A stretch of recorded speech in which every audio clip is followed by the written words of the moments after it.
Good evening. We'd like to call the meeting to order and welcome everyone. This meeting is being held in accordance with the schedule of meetings adopted at the organizational meeting held on January 3rd, 2024. Adequate notice of this regular meeting of the Kenilworth Board of Education has been provided to the Home News Tribune, the Star Ledger, and the local source on January 11th, 2024. A copy has been filed with the Kenilworth Borough Clerk, posted in the board office, Kenilworth Borough Hall, Burley and Harding Schools, as is provided by the open public meeting signs. Thank you, Mr. Ganal. Can everyone please rise and join us in the salute to the flag? I pledge allegiance to the flag of the United States of America and to the republic for which it stands, one nation, under God, indivisible, with liberty and justice for all.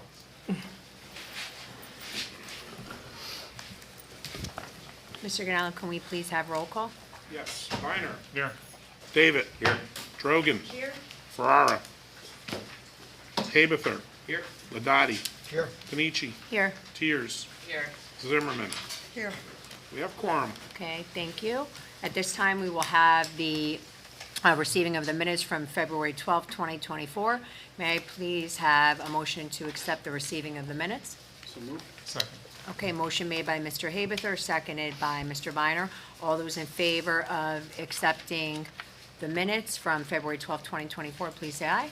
Aye. Opposed? Ayes have it, motion carries. Mr. Ganella, do we have any public correspondence? Yes, we have a letter dated 2/14 from Cornell Marlino Osborne Attorneys regarding Dennis McKeever no longer being a member of the firm effective February 15th, 2024. Okay. Anything else? Nope. Just that one? Okay. Just that one. Can I please have a motion to accept the monthly correspondence? Move. Second? Second. Okay, motion made by Mr. Haberther, seconded by Mrs. Tiers. All those in favor of accepting the monthly correspondence, please say aye. Aye. Opposed? Okay, ayes have it, motion carries. Thank you. At this point, we will now move on to the superintendent's report and presentations. Mr. Arlington. I'm thinking about the minutes and the committee notes, Okay, do you want to do that? we- okay? Oh, yeah, we should looking at the order of the agenda. adopt those. Yeah, we passed over that. I was going to say that, Madam Okay. President, that Okay. under number 2, there was also You want to go through all of them? receiving of the Sure. committee now. Okay. It would be simply similar to the way you do the minutes. It's receiving, make a motion to Receive all of them? receive the, yes. We want to go through each one or no? No. Okay, okay, I'm just checking. Okay, at this point, can we please have a motion to, Accept. do you want me to, how do you want me to just, all the committees, right? Yeah. Okay. committee- At this point, can we please have a motion to receive the minutes from the notes of the secretary? So moved. Second? Second. Okay, motion made by Mr. Haberther, seconded by Mr. David. All those in favor, please say aye. Aye.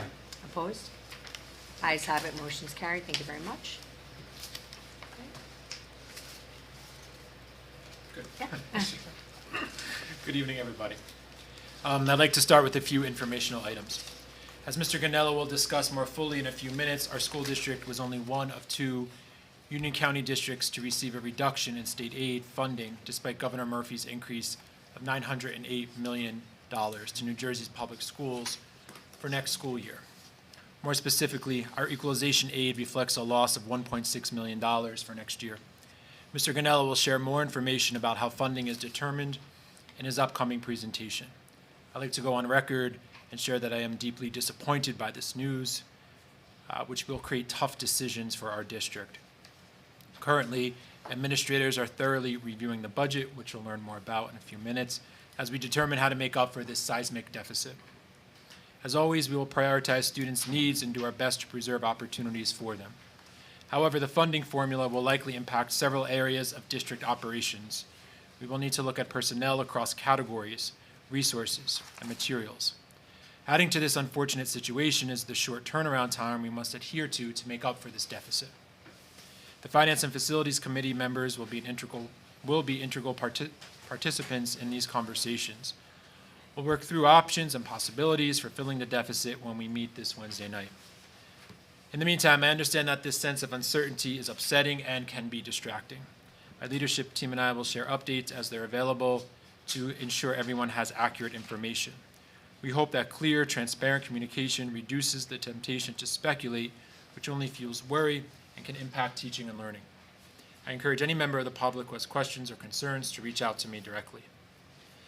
As we navigate this situation, I hope we can all stay focused on our shared goal of supporting students' education and well-being. Our job as educators and as a board is to ensure a high-quality education that foregrounds students' academic, social, and emotional needs. In the face of this reduction in state aid, we'll continue prioritizing those aims. Please stay tuned for further updates. Amidst this uncertainty, I'd like to thank the teachers, coaches, and administrators who engaged in or led last Friday's Professional Development Day. Learning topics included a variety of areas, including a focus on new student learning standards and artificial intelligence, among several other areas. If you'd like to learn more about what teachers are learning, or if there's another topic you wish to discuss, I hope you join me for coffee and conversation at Harding School on Wednesday, March 20th at 6 p.m. A few members of my leadership team and I will be there, and we look forward to the dialogue ahead and are excited to engage with you during this time. Finally, this spring, we'll engage in strategic planning to set goals and priorities for Kenilworth's future. We recently set correspondence out about that. However, due to scheduling conflicts, we've pushed back from March to April, the first of the 3 dates, when the community is encouraged to give feedback and participate in the process. Those new dates will be posted on our website and in the Friday folder shortly. However, for planning purposes, the new launch date for public participation, the first of 3 sessions, is Monday, April 15th. More details to follow. At this time, I'm happy to turn the mic over to Nan Shaw, the BOE student representative. Hi, Nan.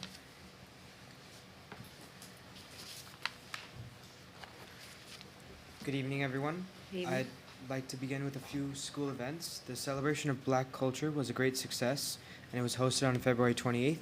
It leads into this month's celebration, Women's History Month. This is an event celebrating women that inspire, motivate, embody, uplift, and embrace their community. Students will get an opportunity to write short reflections about a woman that has influenced them, and these same women will get the opportunity to attend the event held on March 26th from 12:45 to 2:15. The prom committee is being formed to begin the planning process of prom, and the senior superlatives were recently announced, and the winners have had their pictures added to the yearbook. Seniors have handed in their money for the senior dinner and project graduation, and for the final bit of academic news, today was the first of 4 days of PSAT testing for juniors, and it was a wonderful delayed opening, by the way, thank you for that. Transitioning to sports, the spring season of track begins this week, and many other sports are also transitioning to their spring season. As for the robotics team, we finished our season ranked 9th in the league and scored a combined 500-plus points in our final competition, and we walked away once again with the Motivate Award. This time it came in a cool trophy. And esports is also beginning their spring season. As for college admissions, a few seniors have already decided on the university they plan to attend in the fall, but most are still deciding and eagerly waiting their incoming decisions between the month of March and April. Thank you. Any questions? I have one question. Yep. Spring track, where is that placed? Yeah, I think most of the practices are going to be at Roosevelt Park. Okay. Yeah, so they've agreed to facilitate our needs there. Do we have any home, or everything's away this year? They'll be tripping a lot on our home track, so yeah, everything will be away. Okay. Thank you. Okay, I'm going to keep going. Yep. Great. Over the last few months, we've been studying how to address a shortage of substitute teachers in our district. The need reflects a need most districts in New Jersey face, which is compounded by a shortage of certified teachers as well. Our colleague, Director Jablonski, led a study of this situation. In his presentation tonight, he'll share more about the methods of the investigation, findings born out of this study, and potential next steps to determine where we go from here. Thanks, Greg, for leading this work in a thoughtful and caring way. We look forward to your presentation right now.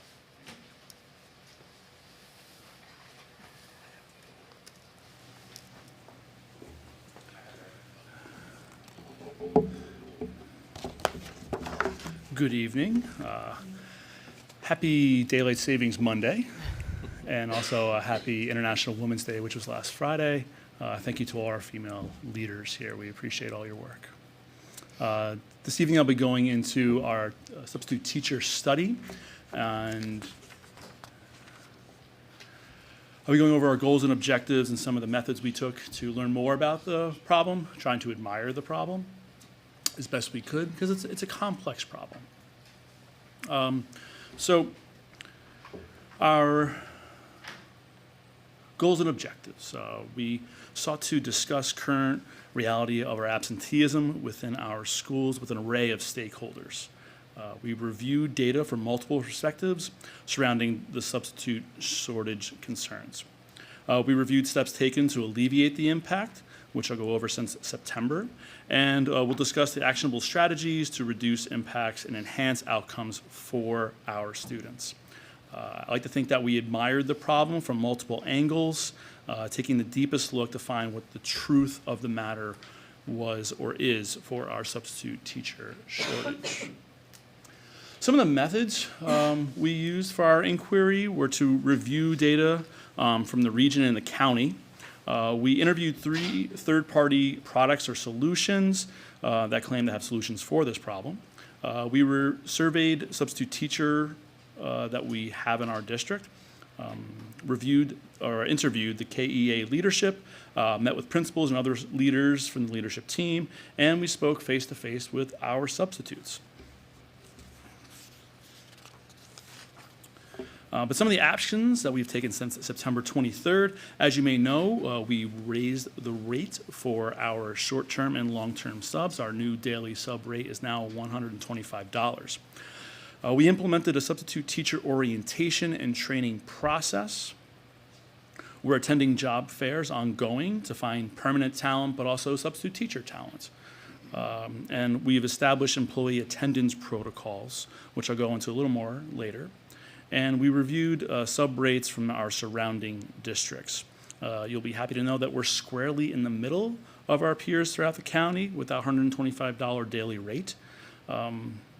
Regarding our attendance protocols, our school leaders met with our attendance outliers to inquire about their absenteeism, and they came from a place of support and trying to understand why they were an outlier. And also, as you may know, our long-term sub rate raised to $350, and those are people who are in the classrooms for weeks and months at a time. Like I said earlier, we met with substitute services. We met with 3 different companies. We don't believe their services match our needs. We also streamlined our application process to make it easier for possible substitute teacher candidates to join our ranks. And we're trying to support them throughout the certification process. And we met with our special education leaders to study substitute teacher shortages' impact on IEPs. Those third-party services that I've mentioned couldn't guarantee fill rates, and the ones they were quoting matched the ones we currently have. So it didn't seem like it would enhance our fill rates. And they're seemingly providing an HR solution for larger districts, where they might have dozens and dozens and dozens of substitute teachers. We don't have that as a smaller district. I'd also like to reach out a bit of thanks to Maria Montoya, assistant to the business administrator. She's been instrumental in supporting our candidates as they navigate the application and certification process. The process has been streamlined, however, it is still a bit Byzantine because of the state requirements. I'm grateful for Ms. Montoya for her good work that she's done and she continues to do. So thank you to Maria there. I'd mentioned earlier we created a survey that we shared with our substitute teacher pool. In that survey, we gained some general feedback, got some insights into their day-to-day, and we also went through a period of introspection for our practices in Kenilworth Public Schools. About 50 people received the survey via email on our frontline platform. 24 responded, and out of that 24, about 8 are our regular substitute teachers. We also incentivized the survey by offering to raffle off 2 gift cards, which we will do next week. We gained insight into our substitute pool demographics. So about 46% of the respondents live in Kenilworth. 4% are in Westfield, and the other 50% are in our surrounding towns and neighborhoods. The respondents said that they come in to 1 to 3 times a week on average, and 64% of those polled find their overall experience in Kenilworth a 4 out of 5 or higher. So encouraging news there. We're hoping that the efforts of Maria will continue to help these numbers and help alleviate some of our shortfalls as we move forward.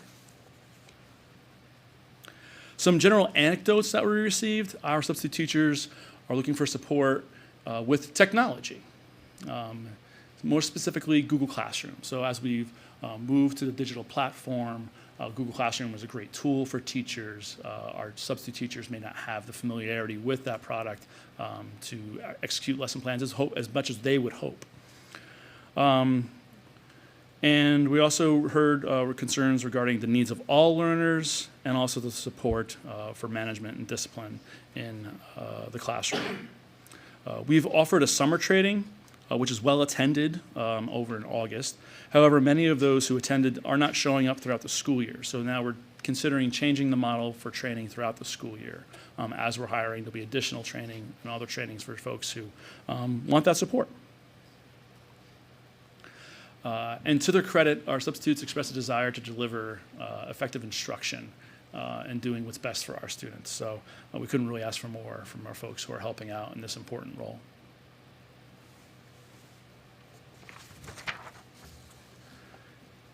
Diving into some of the actual data, I'll read the question for those who can't see it. If a significant bonus were offered to you after 10 full days, 30 days, and 50 days, would that increase your interest and frequency in working in Kenilworth schools? And you can see in this pie chart here, 73% said yes. 23% said maybe, perhaps they just want a little bit more information. And we did have a few that said no in regards to a bonus for rewarding their frequency.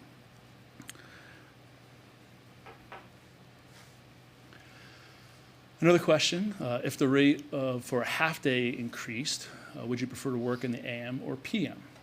Here we see a pretty even divide among AM and PM. But on reflection of this question, I was thinking of who might be our subs, and if there were a parent who wanted to be a substitute, perhaps the AM opening would suit their needs better. As a sub who is a parent may also be able to work in the morning, take care of family needs in the afternoon, and still be home by dismissal. So a bit of a creativity there. And our next question, would you be interested in being a regular floater, working Mondays and Fridays or just the mornings, what have you? As you can see here, 70% said yes. I guess a more consistent schedule would lead to more consistent job acceptances and maybe would help with our substitute fill rates. So our possible recommendations from our study is to consider a plan to broaden our outreach, to find out more people in the community who would be able to support us. Consider a sub-calling stipend. This came through in a lot of our conversations with the KEA, with individual subs and some of our leadership team members to make more of a human connection between the frontline platform and creating a point of contact in our brick and mortar instances and our digital landscape. Considering incentivizing sub work through bonuses after a certain number of days are achieved. Those tiered bonuses would be dependent on the days that they work, rewarding their frequency. Consider a floater, as I mentioned in the slide before. That would be a part-time position. And consider opportunities for ongoing training for our substitutes to support their needs. We are in the business of teaching and learning, and we should also be helping those who seek to learn in our substitute teacher ranks. Our next steps, begin vetting out the feasibility of our recommendations, work through these possibilities with our administrative team and personnel committee, consider recommendations within the new budgetary constraints, as our superintendent mentioned just a moment ago, and implement those strategies, and of course, reflect. When admiring complex problems, which I believe this is, we are always reflecting on our practices. We assume that the iterative process will ultimately support our students best. Thank you so much for the opportunity to share those findings with you tonight, and I'm here to take any questions if you have them. The board have any questions for Mr. Bonski? Regarding full-time teachers and or sub-teachers, they're trying to reduce the qualifications regarding credit, college credits, or whatever. I'd have to dig into that further to get a true accurate answer, but I believe they began streamlining the process to make it a little easier, because we're not the only district that has this issue. This is a nationwide So they didn't instance. they didn't reduce qualifications. They did reduce the qualifications, so now you need far fewer college credits. And we're putting that out there for potential subs, that here's the, minimum requirement for. In our outreach program, yeah, that'll be a part of that for sure, yeah. They, s- they still have to have a BA, correct? Or No. No, not As a the sub. substitute? No. That was the associates. It used to be 60 credits. It's now in the it's 30. 30s, I think. I So believe so. Moved to 30 credits now. Yeah. affordances and limitations of that are that we get a lot of college students now who want to sub, because now you only need 30 credits instead of 60, but they also have college schedules, so they don't always take the jobs because they're at school themselves. So that lowering of criteria that the state did hasn't really positively affected us much, I don't think. Yeah. So I have a few questions. It's funny because in all the decades, I see that managing discipline for substitutes is still a problem. I don't think that'll go away. Do you expect this to be temporary, or is this going to be long haul, many years, or is there, or you don't know? Well, I think it's reflective, sorry, go ahead. No, of course. I'll share my anecdote from Montclair University. Yeah, that's what I was thinking too. I was speaking with an administrator from Montclair State University, looking into preparation programs, and I had asked the question, how many graduates do you have now? How many did you have like 8-9 years ago? And they said 8-9 years ago they had around 1,000 from Montclair State. This year they're hoping for 300. So the pipeline has narrowed significantly. So just finding the talent to enter our ranks is growing smaller, which is of course affecting the substitute teacher pipeline as well. And I was wondering about the cost versus if you have our regular teachers and subs. Would it be more costly to have the teachers fill in, or Yes. costing about this? Yeah. Can you explain the question more, Paul? I think she means like coverages Yeah, kind of if you're situations. using teachers, I saw there was an amount like $10,000 or something budgeted per teacher or something. So that's for a 6-period class, but if a teacher covers daily 1 period and then therefore loses a prep, I think they're entitled to $43. That happened Per 43, period, yeah. And 41 or 3. So that's Versus- $200 a day, right? Versus 125.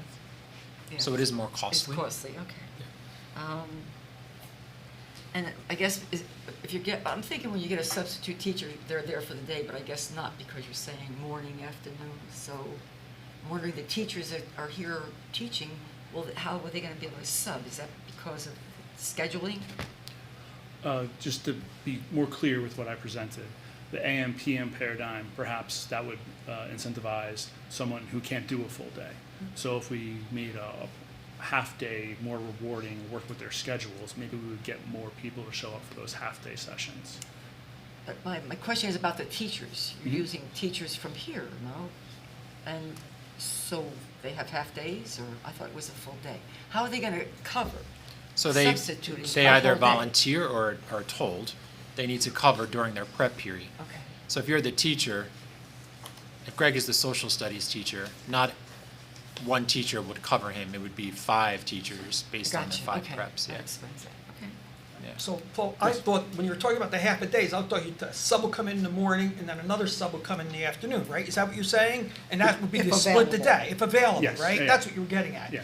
So my second question is, I know there's variables involved, but the root cause seems to be absenteeism of the staff, right? Is that the major issue, why we need substitutes? And are we on par with, or is the percentage that we have absentee every day versus the other Union County schools, are we equal? Do you know that? Or are we higher than them or I'll lower answer than that. them? Okay. Yeah, we haven't done any cross type of analysis with other districts. I'm not sure attendance is more or less of a problem than it's been in the past. I think it's an issue of subs. I think it's an issue of sub availability. I know, but if we're running at, I'm just saying, 25% absentee, I'm just throwing, I have no idea what the numbers are, 25% absenteeism a day in our staff versus another school that's running at 10%. I mean, do you know what I'm saying? We need more subs than that other school. I'm making my point, like, you know, if our absenteeism is way out of whack compared to other school districts.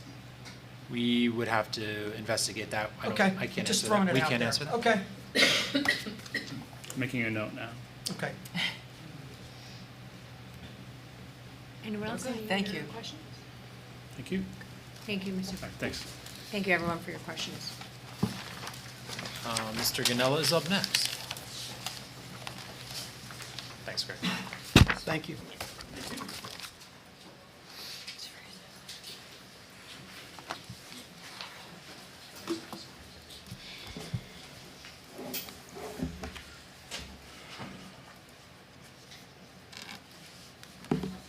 This? Yeah.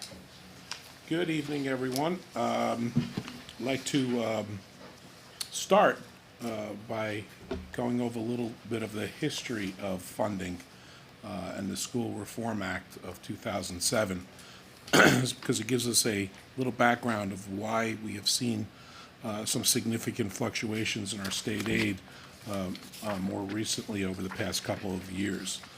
Our current school funding system was established under the School Reform Funding Reform Act, or ESRA, 15 years ago. It was created to address inequality in spending between the wealthier suburban and the poorer urban school districts. ESRA is a set fixed amount per student regardless of location, aiming to ensure a fair, level spending for everyone. District budgets were created by figuring out how much it costs to educate each student based on certain factors. Then they calculated the total amount needed to give all students in the district an adequate education, or the development of the adequacy budget. Originally, the plan was for the state and local districts to fund this adequacy budget based on their property and income wealth, with wealthier districts contributing more. The largest aid category, equalization aid, was meant to equalize funding in a fair way. Other aid for specific programs such as transportation and special needs was also provided without considering wealth of the district. However, ESFRA was never fully implemented as intended, typical New Jersey fashion. A hold harmless clause was added to ensure no district lost funding from the previous year, regardless of changes in enrollment or wealth. This led to the introduction of adjustment aid to guarantee continued funding to all districts. Although ESRA was deemed constitutionally by the New Jersey Supreme Court, the hold harmless provision redirected some funds from educational adequacy aid to districts under this provision. Originally, adjustment aid was supposed to be phased out in 3 years, and equalization aid was to be fully funded. Unfortunately, due to the financial crisis caused by the 2008 banking collapse, this plan was derailed. Over time, legislative actions such as the levy cap law in 2010 further complicated the situation. This law limited annual tax levy increases to 2%, affecting districts below the ESRA fair share requirement. Districts receiving adjustment aid faced no pressure to raise their levies, leading to a substantial cumulative effect. In 2018, S2 legislation aimed to reallocate funds from underfunded districts to those that have never been fully funded according to ESRA. This forced districts with prolonged adjustment aid to increase their local spending, causing financial crisis for many due to the 2% levy cap. A combination of not following the original ESRA plan, the prolonged adjustment aid, and the 2% levy cap has created a challenging situation that now requires a thorough review of ESRA definitions and formulas. The individual action taken without considering ESRA's impact have brought us to a critical point in New Jersey school funding.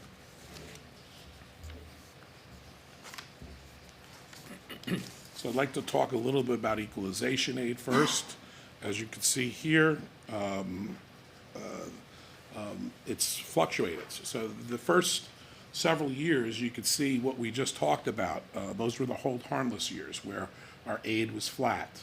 Then in 2018, you could see the impact of S2, where the funds were being reallocated from overfunded districts to underfunded districts such as ours. Then in 2024, you can see another shift due to the changing demographics, specifically in Kenilworth. Our equalized property values and our district income, those shifts have resulted in us losing equalization aid.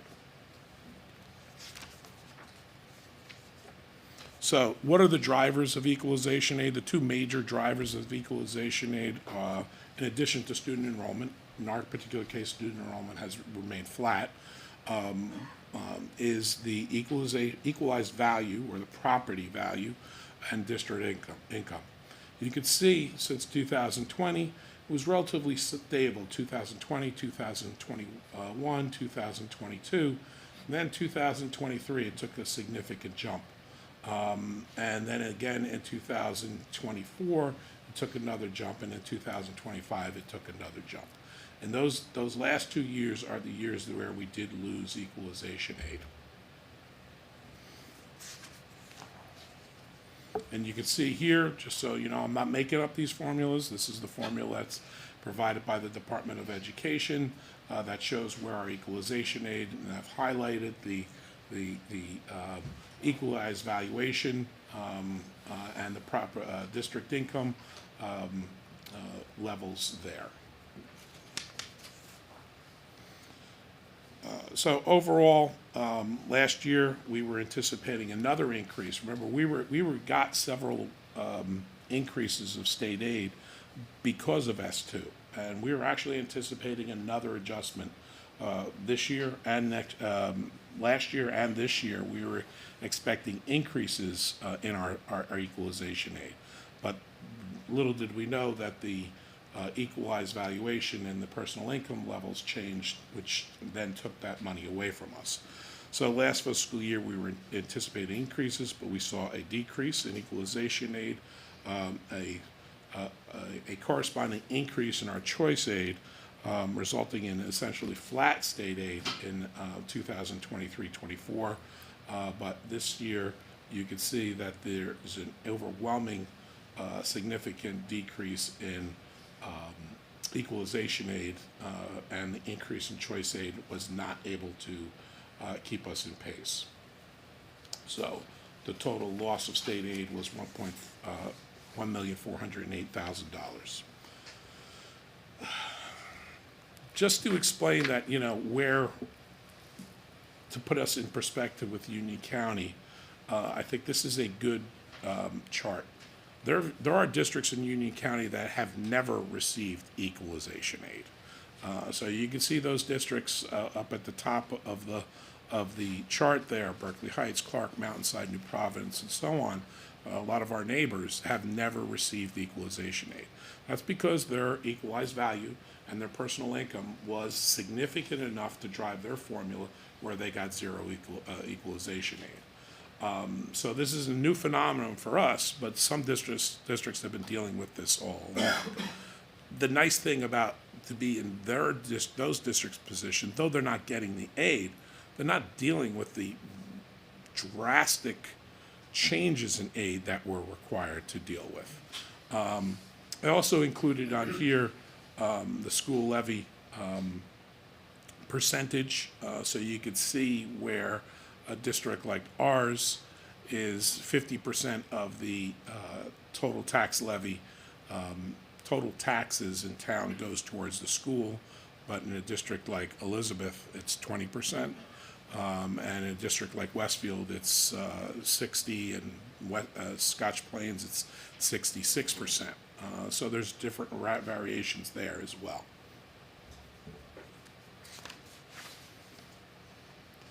Another disturbing fact is last year the district was $789,000 above adequacy.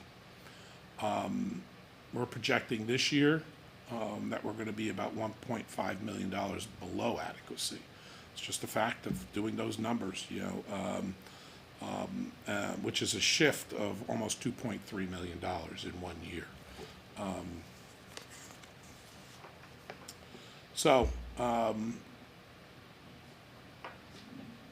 I do want to bring this up because this is something that we're going to be discussing next week as well, when we finally adopt the budget. The current expense budget, as Mr. Arlington still is in flux due to the loss of state aid. We're meeting tomorrow to go over some things, and ultimately the Finance Committee will discuss it on Wednesday and the full board next Tuesday and adopt it for submission to the county superintendent. What's not really in flux is the capital projects budget. Capital projects are funded from a completely different account and sources of revenue. The board cannot commingle these funds and use them to offset the operating expenditures of the district. The list of projects you can see here are projects that are to be funded with the interest generated from the bond proceeds. We've been investing those funds since December 2022 in an account that is earning in excess of 5%. We've generated a significant amount of interest income. These projects were removed from the original scope of work of the referendum in order to lessen the tax burden on the community, with anticipation that we would have to do these projects, but we were going to seek alternative methods of doing them, because they are essential to the overall goals of the original proposed projects. In addition, we will be appropriating an additional $474,000 to reduce the debt service tax levy. That fulfills the Board of Ed commitment to use $2 million from capital reserve to reduce the tax levy for the referendum. So, as I said, where do we go from here? Tuesday, March 12th, tomorrow, the leadership team will meet to review the cuts, prioritize them, come up with a list, at which on March 13th, the Finance Committee will review those cuts. And on Tuesday, March 19th, we will discuss those cuts with the full board and adopt the budget for submission to the Executive County Superintendent by the statutory deadline of March 20th. Are there any questions regarding state aid before I continue with my next piece of my project? Just what this whole thing, so bottom line is, because people are moving in to Kenilworth with more money and the houses are going up and their income's going up, and you're saying that next year that'll happen again? Or did I misunderstand? It could. I don't know. It could very well happen again. You know, we still do get equalization aid, so I was not anticipating that large of a cut. There's no way for us to know what that number is going to be until it's certified by the Board of Taxation. I'm on that, as some of you know, I'm on my state association's committee that was taking a look at that, and one of the recommendations that we presented to the Department of Education was to use a 5-year average for those figures, the personal income and the equalized valuation, to alleviate some of these large fluctuations that you have. They haven't responded to that, but as I said, the whole state aid formula needs to be overhauled, completely overhauled. Yes, Do you know where the state is getting the household income? I would suspect Figures it's from from the Board of Taxation, Okay. which probably comes from our local assessor. They get household incomes? Oh, no, not that one. Yeah. I would suspect that's the Department of Treasury. Yeah, well, my question, I guess, I was thinking towards, does it use the latest census data, or is the state actually collecting that information on an annual basis? It is delayed. If you look at the figures, the equalized valuation has a reporting delay. FY 25 aid is based on the 10/1/23 valuation, and the district income has a delay. It was based on 2021 income. So where they're getting it, I'm not sure. I could find out. I could Yeah, try to just find curious. I mean, you could just see the houses, just in my neighborhood, houses are going for $800 million now, and Yeah, equalization it's, of property values, that makes sense to me. Right. But the income, again, I'm wondering how they collect that information to be able to adjust it on an annual basis. Yeah. Weather is always It watching. makes sense, but I think it's still, Apparently. I still think it's a flawed formula. because Oh, yeah, just I don't because- disagree with that. Just because 10 houses, sell for a phenomenal price, doesn't mean that everyone else in the community now could all of a sudden afford. Right. That doesn't mean that you probably couldn't afford to buy those houses. Some of you couldn't even afford to buy those houses. You bought those houses 10 years ago, 15 years ago, 20 years ago. So that whole concept doesn't hold water as far as I'm concerned, but. Going back to the capital improvements where you're not gonna be spending the money, Well, we're gonna be spending the money. What do you mean not we're spending the money? gonna hold it for a while. No, No. no, that's not what he was saying. He's saying this money comes from a different area, so Understood. these projects would still go forward. Completely, Yeah. because there was a yeah. whole bunch of stuff there that I thought you were gonna, okay. Yeah, you No, put it no, up. no, I don't want to, what the purpose of this is not to give anyone the impression, well, let's not do the lighting and sound system in the high school and fill that in and reduce the tax levy or something to that effect. That's I don't want to give that impression. You can't really use it. You could not do the project and let the money sit in capital reserve. Okay, You so could it's do pretty that. safe. Yeah, Yeah, we will get the lighting. different and everything. funds. Yeah. Okay, yeah. thank you. Okay. Like to give my monthly update on the school referendum projects. HVAC projects are going along quite well. They've shifted now, I think since the last time, they're starting doing the work at Harding. And they're actually ahead of their completion date. So they expect to be done by the end of July there. So that'll be a full month ahead of time. And once again, I'd like to thank all the teachers and the students and the administrators for making the accommodations to allow that work to happen in the 2 classrooms at Harding and 5 classrooms at Brewerly are being done a day, so that are a week. So that's great. That enables us to get open our school on time in September, and also allowed us to modify the school calendar, as you could see on one of your resolutions tonight. That's the driving impact. We did not anticipate this project to go so smoothly this year, and anticipated some problems over the summer, but it's clearly not the problem. So we're going to try to recapture that time to allow us to have some time in the summer of 2025 when the middle school edition comes online. Field upgrades, contractors are still going full pace. The track is started being milled, and I think it's just about done. And we don't anticipate any delays, we've had some minor delays because of weather, whether it be rain or snow, but we don't anticipate that affecting our substantial completion time. The addition's going a little slower than we'd like. The excavation for the pad is ready for footings. The foundations and the permits were issued on March 1st, but the contractor still has to mobilize and get out here and do that. So here are some pictures of Harding School's unit ventilators going in, and Brearley is up top and Harding's below. Here's some work progressing on the field. You can see that the track has been milled here, and some of the curbing for the track has been installed. And this is some of the addition work. You can see the pad being prepared for the footings. There's a resolution on this evening's agenda to approve a contract with the Morris Union Jointure. At our last Finance and Facility Committee meeting, we reviewed the inventory of trucks, and we noted that 2 of the trucks, one of them actually had to be taken off the road completely, and is not.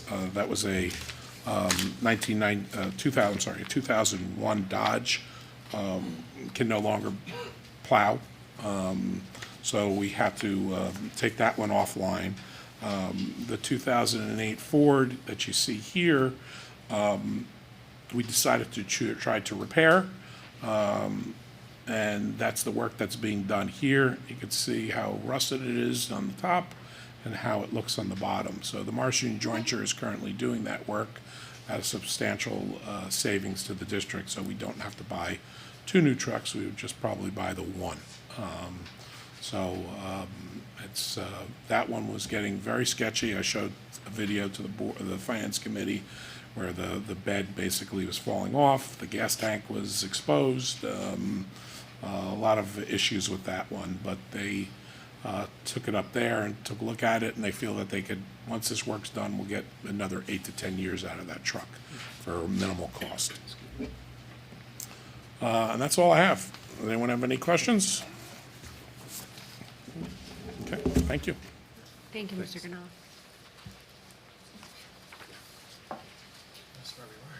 JB? Okay, to close out this portion of the presentation, I'll point your attention to the HIB report.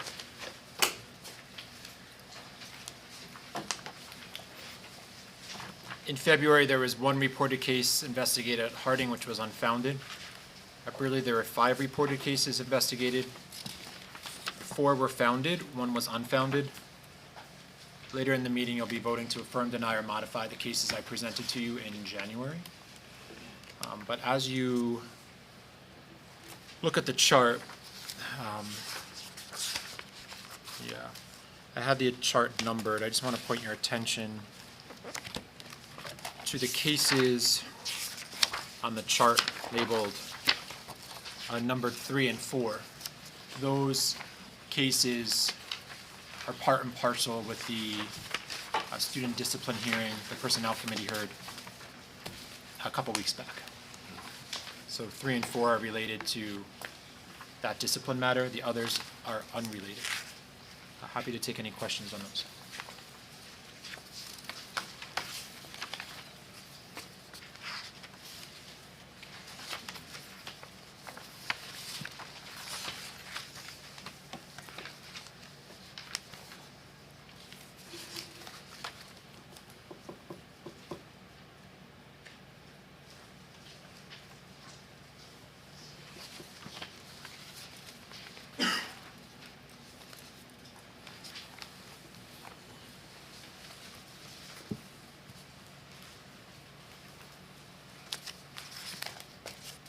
Anyone have any questions? You need another minute or two to read through the, need another, sure, take your time.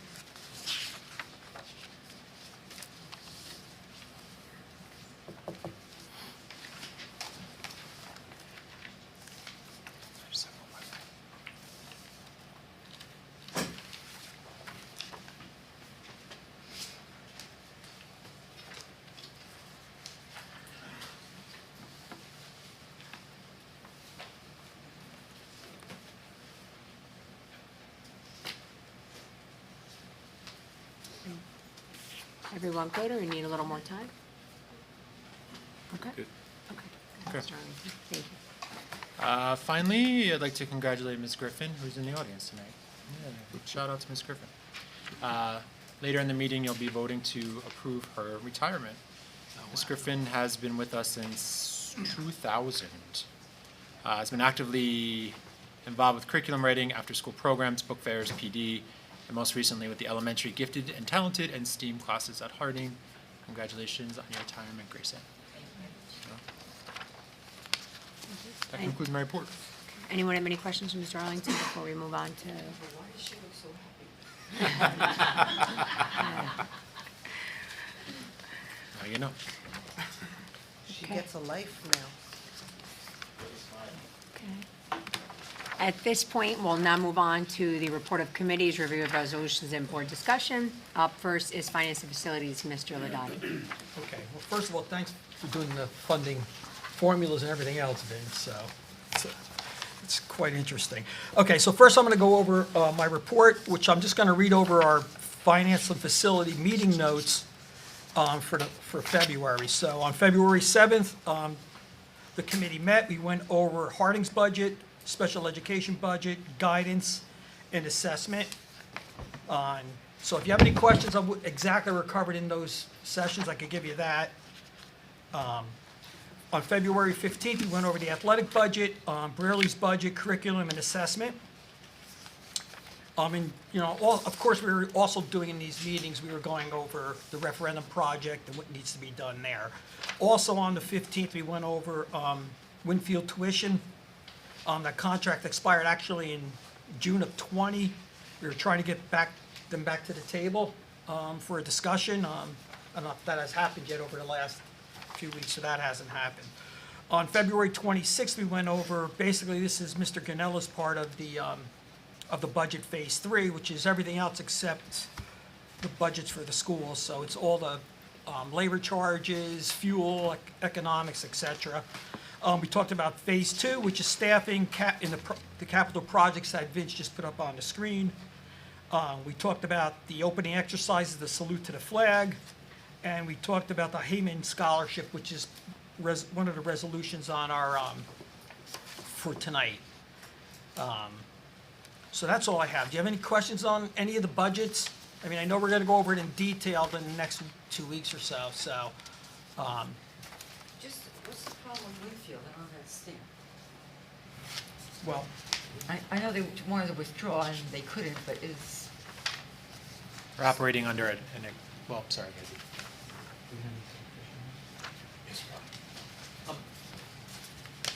I think it's the best thing to do is talk about that in tonight's executive session. So Right. when you make the motion, I don't know if anything under the attorney-client privilege is covered there, but, so we'll discuss that in okay, executive session. thank you. okay. So let me move on to resolutions. 1 to 3 are usually normal fare of the month. The superintendent's report was just presented, and also the financial reports and the bill list. I reviewed the bill list and the financials.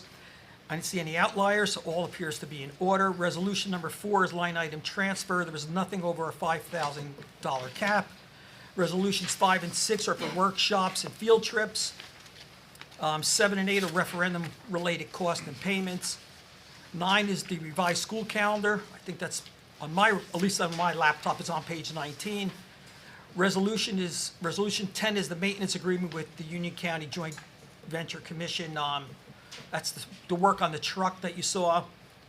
11 is the MOA, Education and Law Enforcement. That's 60 pages long from 24 to 85. It kind of covers a host of items, but in general, it covers the interaction between the district, local, county, and state law enforcement. It covers items such as drugs, firearms, any kind of offenses you could think of, surveillance, undercover officers in the school, et cetera. So there was a lot there. I hope you got a chance to read it all. 12 is labor council change. Our 2 current labor attorneys are moving from the current firm to Chase and Lamparello, Mallon, and Capuzio. There's no difference in the fees. The fees will remain the same, the hourly rate. Our law firm Vito reviewed the new firm, and they're in good standing. 13 is the Horace Hayman's Memorial Scholarship. So I think it all started out as 1 scholarship years ago. Last year, we moved it to 3. This year, we're moving it to 4.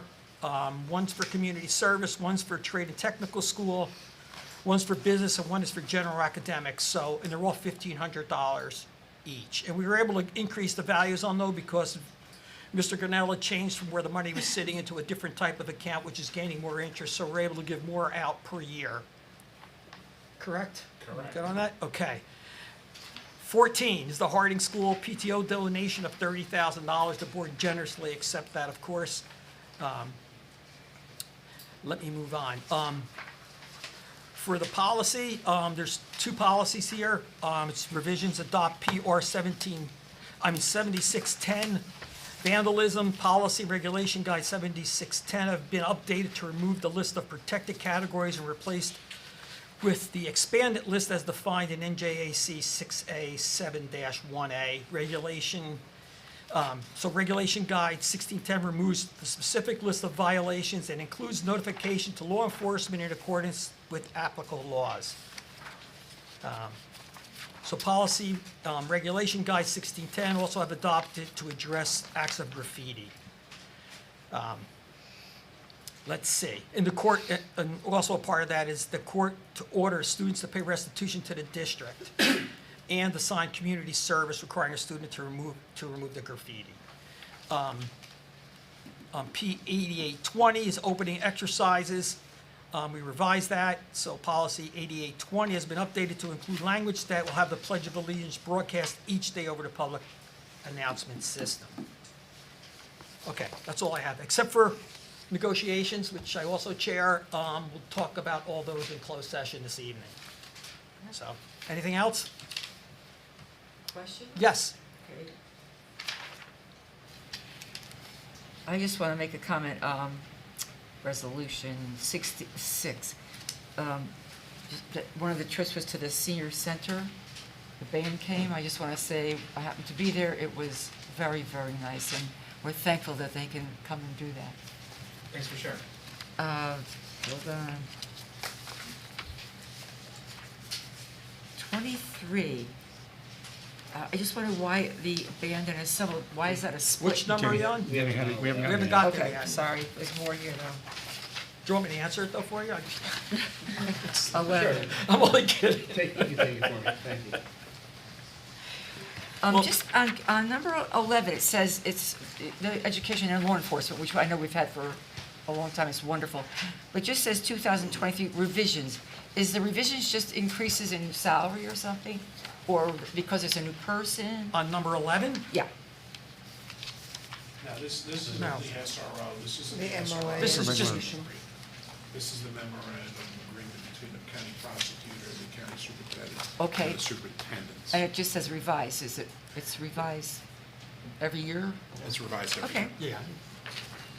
It's, like I said, it's 60 pages long. I tried to go over, I know. as No, I much got of you. things as possible, but, That's it, we're good. Thank you. Anyone else, any questions for Mr. Ladati at this time? Okay. Thank you, Mr. Ladati. Next up, Mr. Haberthor, Personnel Management. Thank you. The Personnel Committee met on Wednesday, the 21st. The committee participated in a discipline hearing for a student who was issued a long-term suspension.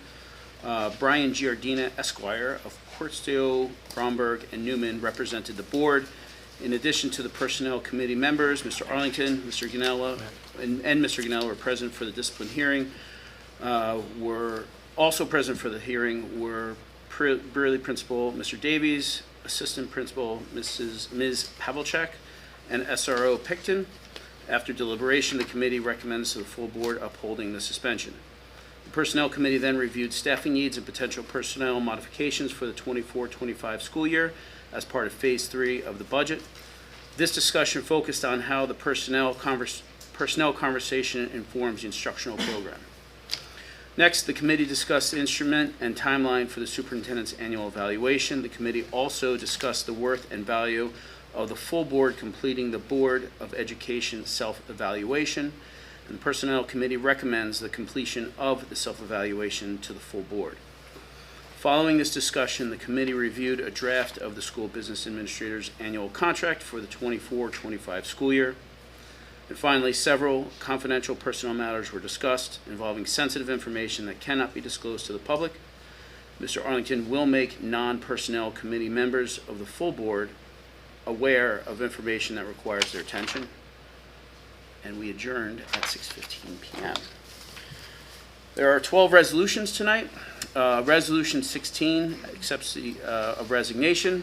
Resolution 17 is the aforementioned acceptance of the retirement of Ms. Griffin.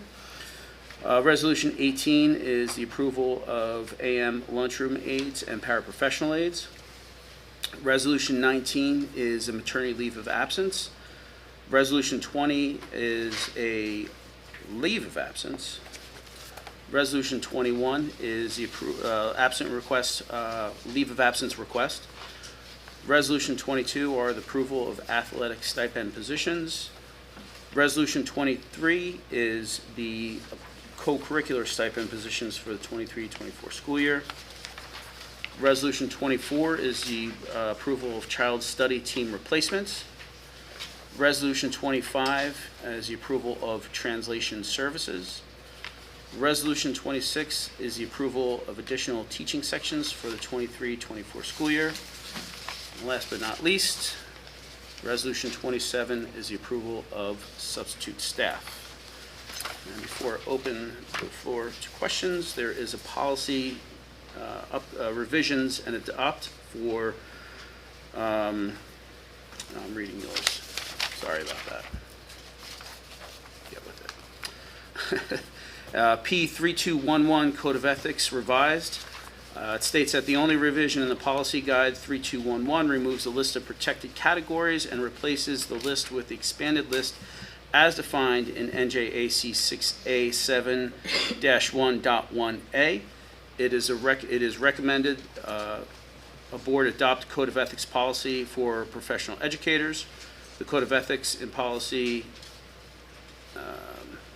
3211 is published by the National Education Association. A board may consider and adopt a Code of Ethics policy from another source or a Code of Ethics policy it develops or revises locally. And that is all I have. You had a question on Resolution 23? Yeah, it was just the band leader, the ensemble director of band had it's split, and I just wondered why that was split. Usually they just have. So it's either two, stipend. yeah, so it's either two stipends or the teachers are choosing to split it. But it looks like it might be two separate stipends that the contract allows for. So the musical has two assistant directors. So there's two stipends of $6,252, or did? No, I think she's asking Oh, about sorry. the band and ensemble director where we have 3 names and it says split. Are they doing different? LeBruno, Miller, Categories? Andre. Page It's 7. resolution 23, the That's first. not being approved tonight. That was approved back in August. It's one stipend and Yes. these three Because the employees. band was there, I Split. wonder why, Three okay. people are doing it. They- They're splitting it, so the times, basically. Okay, Sorry, I misunderstood. that's okay.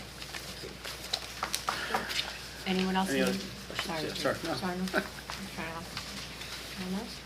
Okay, at this time, we'll move on to curriculum instruction. Mrs. Tears. The curriculum committee met on Wednesday, and Mr. Arlington led the first part of the meeting. We gave an input into a draft set of committee norms. We talked about class size and examined our class sizes compared to other school districts around our area as well. We suggested changes to our student attendance policy, focusing on defining what is excused and unexcused absences. And then our director of curriculum instruction, she talked about updates about recently performed PD and curriculum committee, including goals and objectives of the group. She also focused individual data meetings she had facilitated at Harding School, which she put together these fantastic PowerPoints for all the teachers individually, talking about the students' academic performance, their data in English, language arts, and math. And then she gave an overview of collaboration work that Brealey, ELA teachers, and social studies are involved in. We talked about AP seminar courses, science curriculum, and the double block of English language arts instruction in middle school, and the recent reveal training for math. Curriculum instruction assessment, professional development updates were then shared for Harding. These included the benefits of Conquer math training and a focus on process-based teaching in English language arts. We discussed the strong evaluation system, which is the new evaluation system for the teachers and the parts that make it up, including the documentation logs as part of the system. Then we discussed the health curriculum standards. All parents can access the curriculum guides, including our health guides, online. You can also find a process for opting students out of specific health lessons online. The committee looked at several tools that we put together, particularly with providing parents, guardians with more streamlined ways to see the standards related to sexual and social health. We talked about the importance of teaching health topics in value-neutral ways.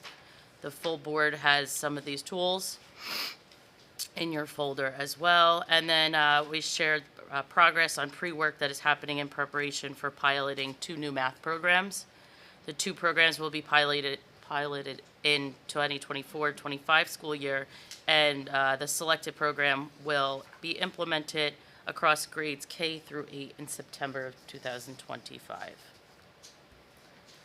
Good? Questions? And then we just have one resolution tonight, Resolution 28, which is the acceptance of the HIB report from January 2024. And then I have it. And 2, yep, I got it. 2 more than 2 policies. We have the revision of R5440, honoring student achievement. This removes the list of protected categories and replaces the list with the expanded list as defined in NJAC 6A 7-11A. A policy and regulation guide honoring student achievement is recommended if a district wants to memorialize its practices in a board-approved policy and regulation. The board may revise Regulation Guide 5440 to meet local needs. And then we have P 5750, Equitable Educational Opportunities. This is reference to the Amistad Commission curriculum, and the Commission on Holocaust Education curriculum has been removed from Policy Guide 5750, as this curricula are referenced in Policy Guide 2260. The other revisions in Policy Guide 5750 remove the list of protected categories and replace the list with the expanded list as defined in NJAC 6A 7-11A. NJAC 6A 7-1.4A and the CEP Section 3. A require a board policy to substantiate compliance, making Policy Guide 5750 mandated. Then we have Policy 5841, which is secret societies. It's revised. The only revision in Policy Guide 5841 removes the list of protected categories and replaces the list with the expanded list as defined in NJAC 6A 7-1. Secret societies, student organizations now open to all students, are prohibited as per NJSA 18A 42-5, and a board policy is recommended. Then we have revised for P 5842, equal access of student organizations. It has been revised to remove number 3 in the list and to address staff involvement in student organizations in light of recent United States Supreme Court decisions. Strauss Esme recommends a district discuss the situation with their board attorney to determine how best to address this issue. Other revisions in Policy Guide 5842 remove the list of protected categories and replace the list with the expanded list as defined in NJAC 6A 7-1.1A. The mouthful. And then we have an abolish. P 5755, which is abolishing the equity in educational programs and services. It has been abolished as all of the information within Policy Guide 5755 is addressed somewhere elsewhere in Strauss Esme policies and regulations.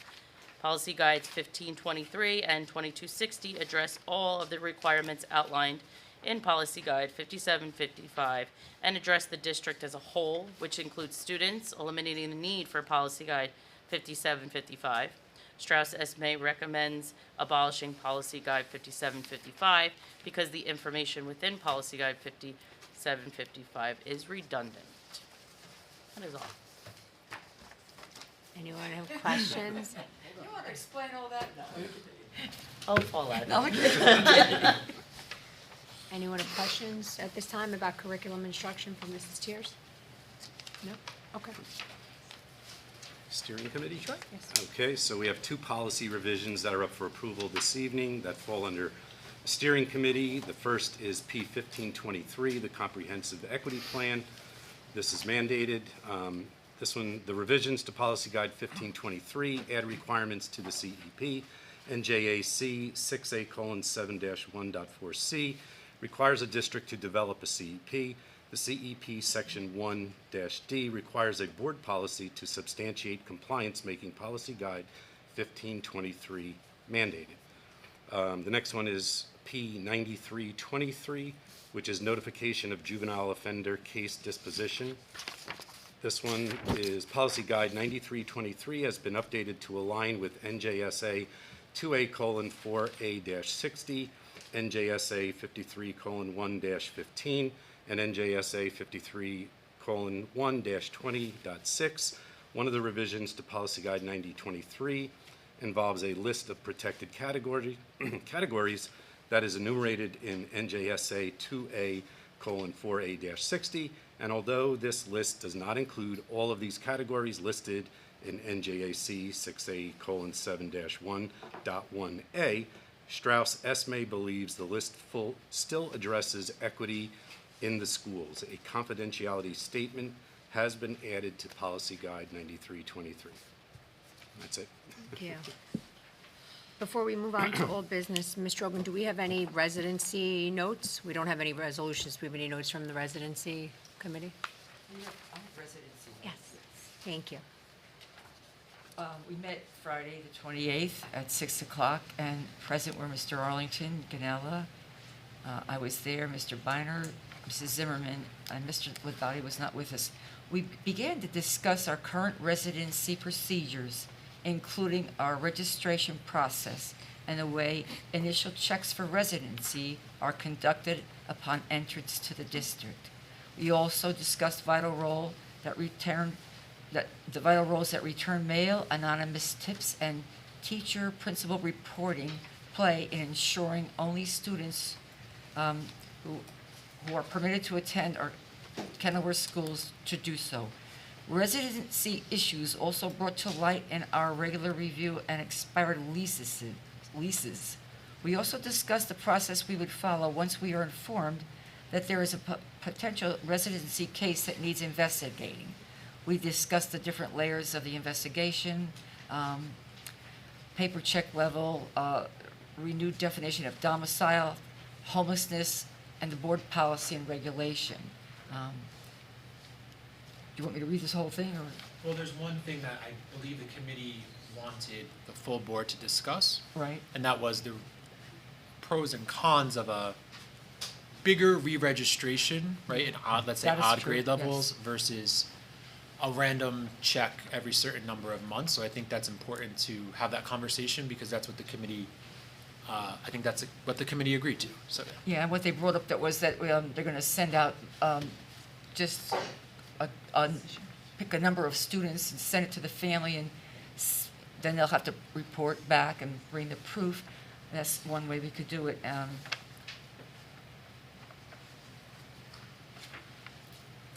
Mr. Ganella had said we'll send out a letter to every household at one point, and then a lot of the mail will be returned, if not forwarded.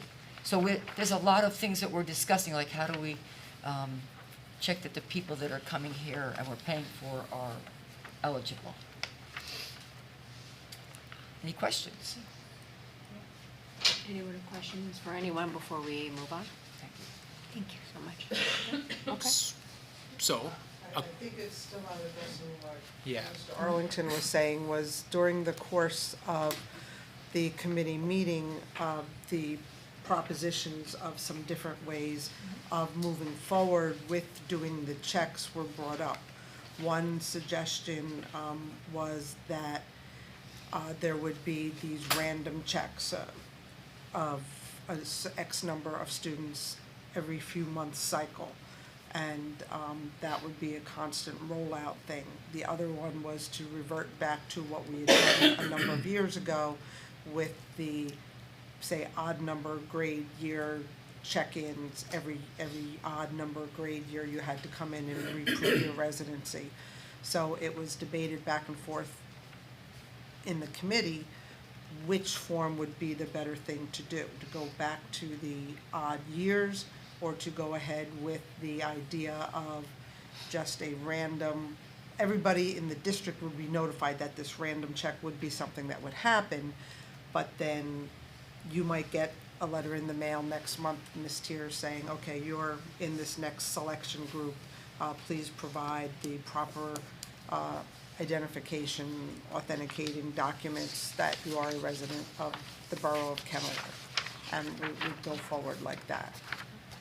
Is So that pretty does the much what you're committee have looking a for, Kyle? recommendation? Yeah, that was my next question. Are we gonna meet again? Or is there gonna be another Some of this meeting, stuff or? should They be wanted discussed feedback. with the whole board. He also said maybe sending out a periodic report quarterly of what residency look like. So can the Statistics. residency committee make recommendations, whether it be in closed session, or we figure out what the next steps are?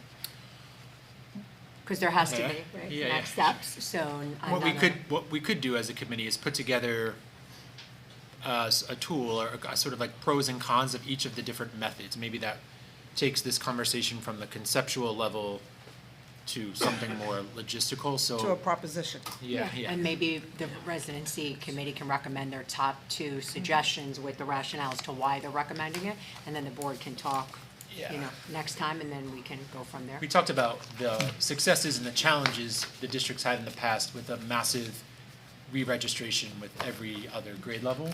And the then cost tied to that. efficiency and whether it was effective or not, so let's put something together in writing and we'll share it with the full board. And we also talked about maybe letting some of the newer processes that we have and checking it, let that play out for a couple months and maybe reassess it.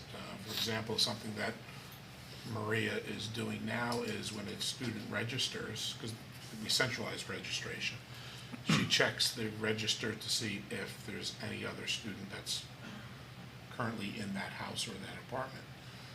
Believe it or not, we found 2 this week. So 2 kindergarten students registered where there's already people living there. So letters went out to those parents saying, do you really live here? So there's going to be a process where in a couple of those things that we talked about we're doing now, and maybe we take a look at that report that we're putting together on over a couple of months and see, if that full-blown re-registration is really necessary. We might actually catch some people this way without having to do that, and inconveniencing the entire student population or And with the rental in- population. And with the influx of people coming and going, we need to really check this. Yeah, understood. So next, we are gonna move forward with next steps. Residency committee will meet again, give 2 recommendations with some information, and then we can hopefully talk in closed Well, we session. just thought that maybe the whole board might have a suggestion what you might like also before we actually put it into effect. Well, I think we gotta do something with, like, informing the public, right? Almost like, you see something, say something, and I know it's not a one-to-one cost.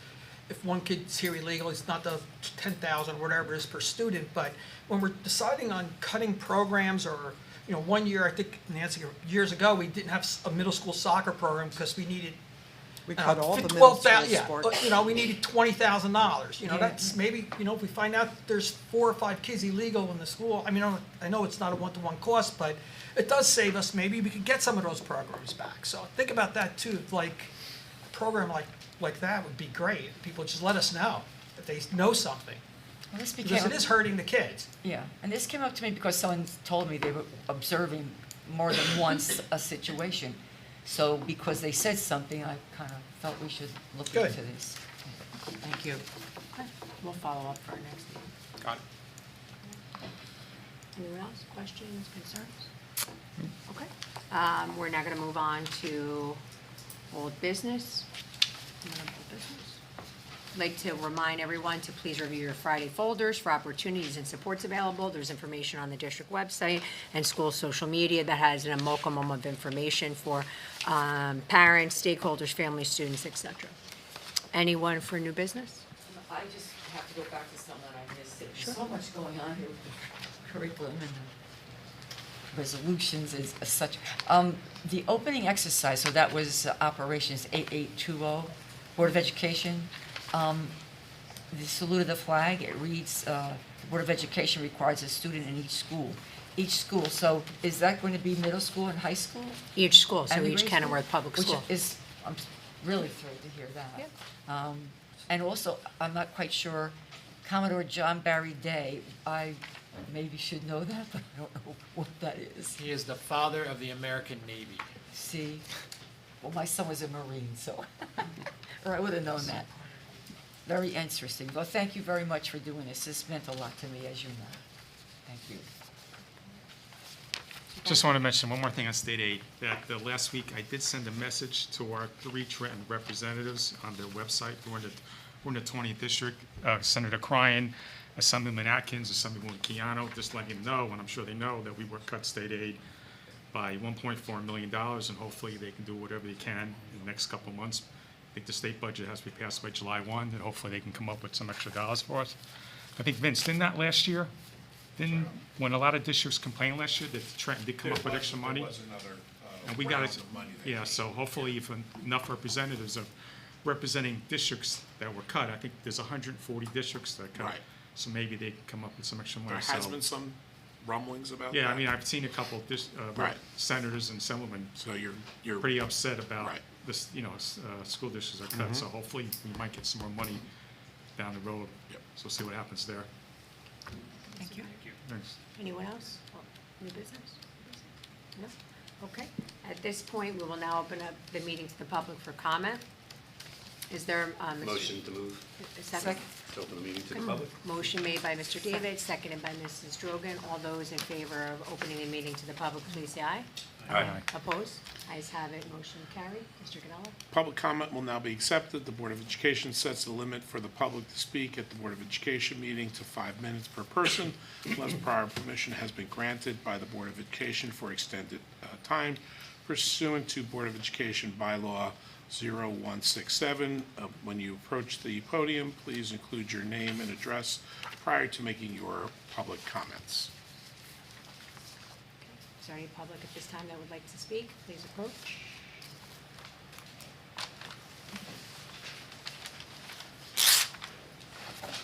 Obligatory move up with the microphone. Stephen Dunn, 32 of Court. Just before I read what I prepared here, I wrote this before we found out about the $1.5 million deficit. So 2 parts to that. 1, it's upsetting. 2, I think we need to find more value in the way we spend our dollars, and that's what I'm here to ask about today.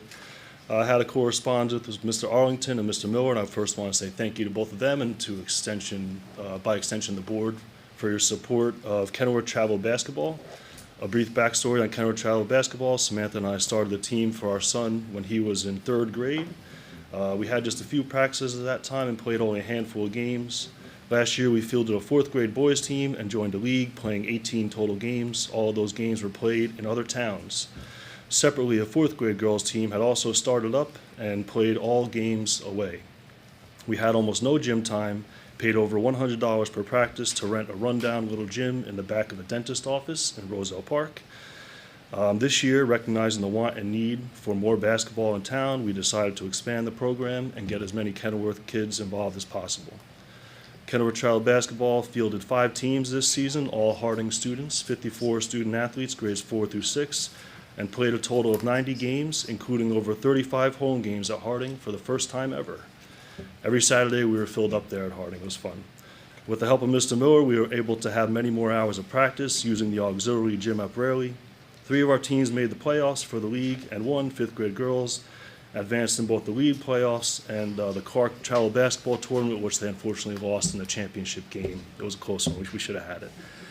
More importantly, our students have spent hours engaging in physical activity and play, increasing their social emotional learning skills, and improving their overall well-being. I can assure you that there is a real struggle for parents in regulating screen time at this age. We are still dealing with the effects of remote learning during COVID, and combined with the addictive nature of today's games and technologies, children need options for healthy outlets now more than ever. Especially in the cold, dark winter months, all these hours of basketball could easily have been spent playing Fortnite, watching YouTube, or scrolling social media. So I had 2 requests. Mr. Arlington pretty much covered one of them as far of use of facilities, but the request I wanted to bring to the board is to please waive the remaining fees for our use of Harding Gymnasium for January and February. We have already paid $750 for December and have $2,000 due. In speaking with other teams throughout the region, we have found that paying for the use of our gym is unique to Kenilworth taxpayers. While I understand the school incurs a cost to staff a custodian at Harding, we urge you to consider the financial burden placed on Harding families to foot this bill and consider the value our program provides to students. The Board of Ed financially supports Braley student athletes. Why not Harding's? Waiving the $2,000 will help to reduce program fees and purchase much-needed equipment. It represents an investment in our students that will pay compounding dividends that you can't really get anywhere else. On behalf of all the students and families, I thank you for your time in this matter and your support for our program over the past year. I'm happy to discuss further and answer any questions. And just one more thing I wanted to add, Mr. Arlington did reply, and I appreciate it. So just, this is a request for this year, and looking forward to next year. We will be submitting a request again for Saturdays next year, asking for 6 hours instead of the 4 we had this year every Saturday, for basically every Saturday from December through February. If the cost remains the same, which was $50 per hour for the custodian, that will come out to $4,200 for the next fiscal year. I think this is a tiny amount when you compare it to the cost of athletics for students at Braley. As far as I know, I don't think there are any school-sponsored sports activities for Harding students. So I again must raise the point that custodian is budgeted for Braley. Why not Harding students? And I think it really is a great value to the Harding students that we give so much of our time to. Thank you, Mr. And that's all I got. Thank you. Thank you. So Vince, is the reason for being charged because it's not being run through the recreation program? Correct. Correct, it's a So, travel Mr. Dunn, fee. have you looked to link up with the recreation department? Yeah, so the rec has the Harding gym from 6 to 9 every weekday, and that is mostly filled by the recreation program. So we use the gym, we get maybe an hour or two a week there when they're not used for practice. We use practice over in the auxiliary gym. We run games on Saturday mornings, and that's what we're paying for because a custodian is not staffed. The custodians, my understanding is they're staffed here until maybe 3 on the weekends, but there's no custodian over at Harding. So the school and the board has to pay for a custodian to come in, and that cost is being passed on to No, us. I understand all that. What I'm saying is that private organizations are charged to use the school facilities, but when things are run through the recreation department, so there might be another program that's being run through the recreation department, but is there any reason why your program can't connect with them? No, Right? there's no reason, Well, but even so, even the rec programs, even our programs, our wrestling, the rec wrestling pays for custodial fees if it's on the weekends. Our cheerleaders reimburse us for custodial fees if it's on the weekends. So it's not just rec. So that's basically if we incur a cost, and we don't, if we have custodian, we're not charging. But if we do, and they can't adjust their schedule, they reimburse us for that. Yeah, but does the town pay for it, though? I guess is my point here. Well, if it's Kenilworth Rec, yes. Yes, well, that's what I'm saying, so, right. So if it's run through the recreation department, then the town will reimburse the school for whatever cost there is for the program. Right. So we have the summer, you know, the youth program, right? Yeah. That's paid for by. Samantha Dunn, 32 Court. I wanted to say, I did try to reach out to see if we could go under the rec umbrella, but I think insurance purposes, and I wasn't met with open arms, so to say, because it's a different, I don't know what the word is, but it's not rec, it's travel. Well, we have a councilwoman in the audience this evening, so maybe she can help. Yeah. Anyway. I guess another question is, We do a if the more rec has the gym equitable 6 to 9 at night, distribution. like who's using the gym every night at Harding from 6 to 9? Are Rec they kids? basketball. I think it would depend on the schedule I don't and know, the I see different like grades. adults and- going in there, That's there's probably like volleyball. volleyball and stuff going on there, I think the kids, Basketball season, it's pretty much The all kids. kids. Okay. Basketball season, championship game Tuesday night. And then there's After that, I mean, it's- kindergarten, first grade, second grade, it's third, been an fourth, all the way inherent up problem to in this six. town, court space, right? I mean, I did the We don't same have a thing, I had rec a facility, travel yeah. girls team, and I paid everything, gym time and everything out of my own pocket. I mean, it's just inherent. That was under rec, right? No, my travel team, I paid the refs and everybody out of my own pocket, so, Yeah. it's just not enough gyms. So, yeah, so I mean, I think Mr. Arlington told you that we do plan on talking about this at the Finance and Facility Committee meeting next week. But we're gonna need some more background information, so I'll be sending you some questions, we can't just do it blindly, so I'll be sending you some more questions, okay? Anyone else? Comment? You say that there's a staff at Burley, but not Harding. Is there a reason? Is there no need? Because nothing goes on Saturday. Okay, I got it. So, we have our sporting events, not every Saturday, but the way we've structured our agreement with our company that does our cleaning is we require someone to be at Brearley every Saturday. Okay. Thank you. I would just say I guess the core of the argument here is, I think it was even mentioned, all middle school sports have been cut from the budget. So this is a way to support middle school sports for $4,000 a year. So, we're asking for money, but also it's, we have no middle school, middle school sport, middle school sports here. And, We still have middle school basketball. Yeah. Finally, yeah. Yeah, that's so. Okay. Thank you. Anyone else comment at this time? Good evening. My name is Alex Ferrer, 380 Coolidge Drive. So first, I want to just, piggyback off of what Mr. and Mrs. Dunn said with reference to the Kenilworth travel basketball program. I do want to kind of reinforce the importance, as in talking to coaches and coaching both the travel team and the rec team this year, the importance of players playing together as much as possible, all the way through rec program, travel, and these kinds of organizations, as well as ultimately high school sports. Within the last 15 years of us being here in the community, we have seen a lot of these organizations kind of die out. Soccer is a pretty common one that pops up and then disappears. So if we can kind of facilitate that coordination and articulation amongst the different organizations, I think that would be beneficial to kids.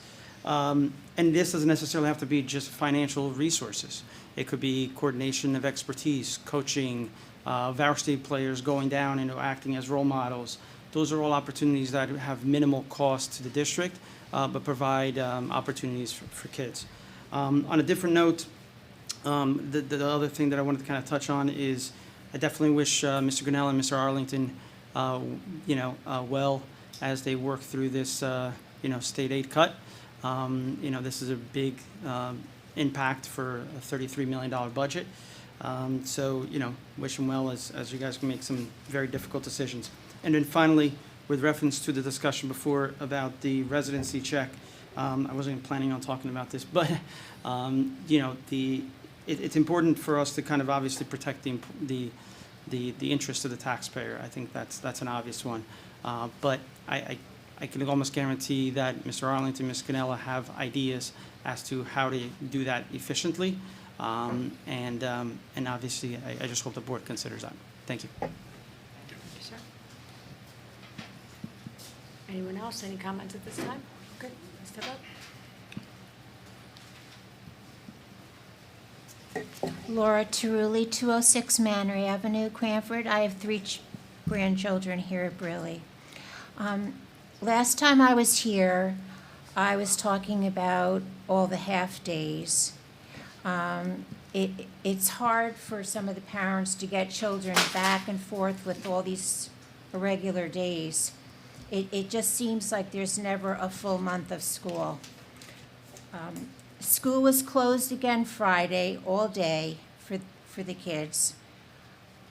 Does this count as a full day for the teachers, but not for the children? Why don't you make all of your statements and questions, and I'll address them all, so okay. you don't run out of the 5 All minutes. right. Was Friday's workshop all day to do with the testing and 2-hour delay opening 4 days of this week, except for the 11th grade? Is this a statewide testing, and will this be done for the other grades at Briley? I'd like to see a workshop for our children on alcohol, marijuana, drugs, vaping, and what it's doing to their bodies and their families. Cutting down on their cell phone time, TikTok. Last time I was here, the very next day, I heard on the radio that schools need to hear from more grandparents and families about what's going on with their children and what's going on at home. Due to the backlash of COVID and the negative impulse on the schools. St. Teresa's and St. Michael's never closed. I think really did pretty good compared to some of the other towns in Harding. I never remember all these days off for my kids, all these half days. And now we have spring break coming up. So those are my comments. Sure. After your last visit to the podium, you and I met in person. I think we had a nice conversation. Happy to meet again. And so based on that conversation, I did do some background work about how our half-days compare to some of our neighboring districts. So each kid in New Jersey is getting 180 days of instruction as required by law. Teachers in their contracts may have more days for professional development than others. So our teachers work 183 days. So I'm not going to say these other districts' names, but I'll just say they're neighbors to us.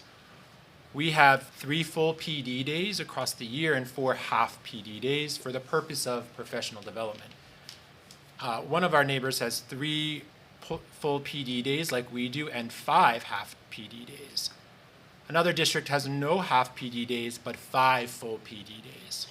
There's one district that has 6 half PD days and 3 full days. So it's really an issue of the board's oversight over the district calendar, the teacher's contract, and also, you spoke about COVID learning loss, I think you were alluding to there, right? As a teaching and learning institution, teachers are practitioners. They're constantly practicing their craft.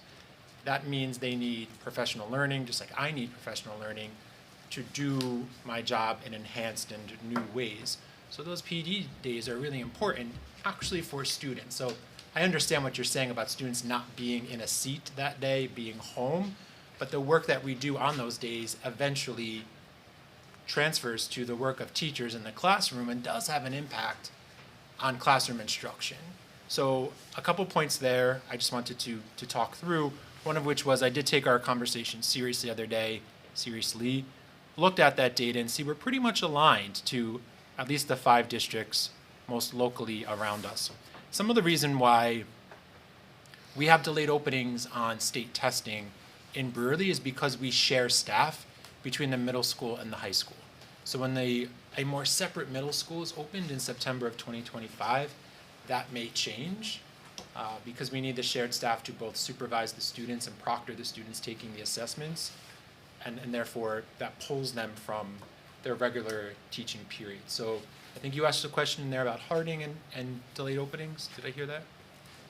Harding and delayed openings. Did I hear that question? Yeah. So there's no plan to do that. We don't take calling a half day or a delayed opening lightly, but sometimes that's the cost of doing business in a school district. Yeah. Thank you, Mr. Arlington. Yeah. you got it. At this point, does anyone else have a comment, please? They sit at the podium? No? Sure, comment?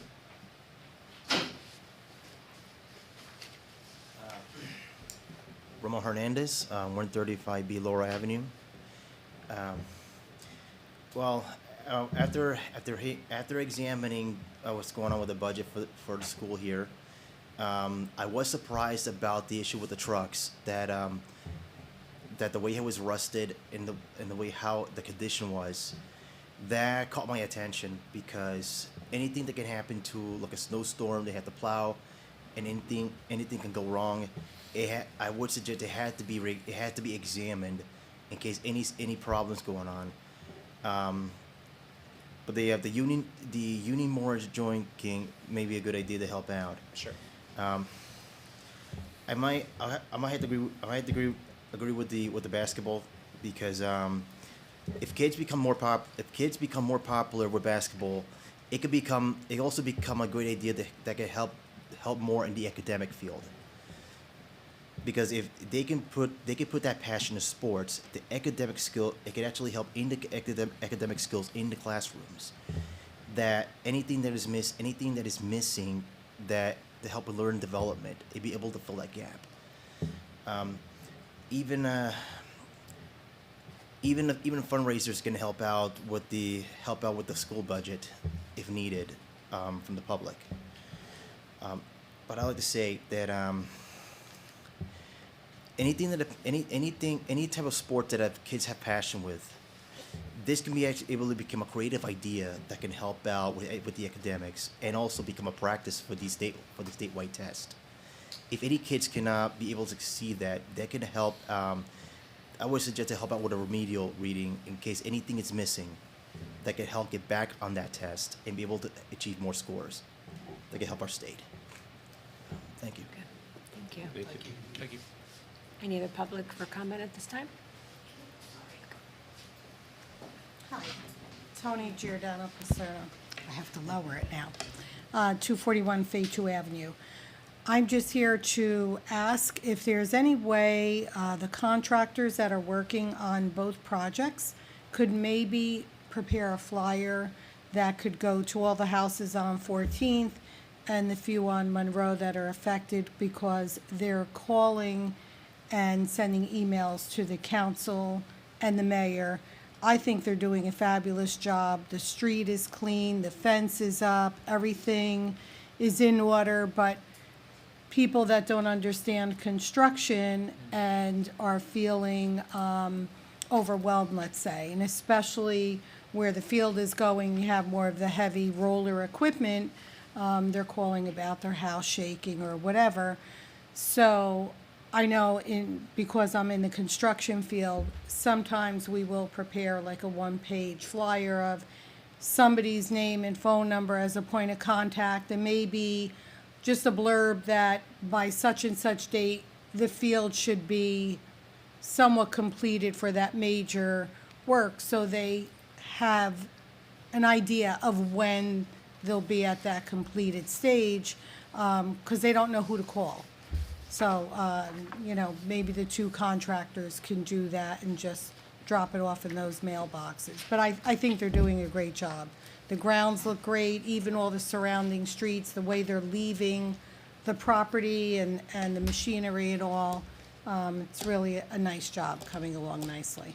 And the last thing was, I come from a long line of educators. I grew up in Newark, and that's where my mom, my sisters, my nieces and nephews still there. How they do residency check is every year, the start of school. It's standard procedure, every student, every year. So, thank you. Thank you. Anyone, any comments this time? Okay. This time I'll make, request a motion. To close the public portion. Second. Motion made by Mr. David, seconded by Mrs. Tiers. All those in favor of closing the meeting to the public, please say aye. Aye. Opposed? Okay. I could comment on Councilwoman's comments regarding that. What we do plan on doing for the students, not the students, the residents along 14th Street is to provide them a flyer, tell them to provide them the information on our website, which we are going to update weekly with what the status is. Because of the timing of this, we're delayed by snow and weather and things like that. It could change from week to week. So we want to provide them that information that they can check the website to see. This week we are going to be working on the milling. This week we're working on drainage or whatever it is. The contractor has agreed to provide us that information on a weekly basis that we will get up on there, and we will make sure that that's done. We've also taken some steps to reduce the vibrations that are going on. The contractors put some wood down so the trucks don't bounce off the curb. There's also apparently some different settings on the equipment. He's going to put it to the lowest setting to prevent it. He's agreed to do that as well. So we're addressing some of those issues. And the councilwoman did mention at last week's council meeting that anybody has want to get an update on the referendum projects, go on the website. So she did mention that last week. Great, thank you. Thank you, Mr. Ganella. Okay, so We were in the midst of the motion. No, sorry. And- Yeah, no, Thought it's we did okay. it already. I thought No, we did it no, already. it's okay. So no one was opposed, so now we are gonna move on to the roll call of resolutions. Mr. Ganello, whenever you're ready. Yes. There are 30 resolutions on this evening's agenda. Do any of those need to be voted on separately? No. Okay, this is for resolutions 1 through 30 on the agenda. Biner? Yes. David? Yes. Drogan? Yes. Haberther? Ladati? Yes. Tiers? Yes. Zimmerman? Yes. Panici? Yes. Motion's carry unanimously. Okay. Mr. Ganello, is there a need to go into closed executive Yes, session? there is. Motion Okay. to go into closed executive session? Okay, motion made by Mr. David, seconded by Mrs. Tiers. All those in favor of going into closed executive session, please say aye. Aye. Opposed? Be it resolved, the Board of Education, the Board of Education meet in private session, which the public shall be excluded, to discuss the topics of student discipline, negotiations, specifically PSA negotiations and KEA negotiations, as well as attorney-client privilege regarding the Winfield send-receive relationship. Private discussion is being held pursuant to Section 7B and 8 of the Open Public Meetings Act. Matters under discussion will be disclosed to the public as soon as final decisions are made and voted upon. The Board of Education will be considering 2 motions this evening in closed session and will return to the public to take those votes. However, this will conclude the live feed on our channel. So, that's it. Okay. Okay. Bruno, are we off?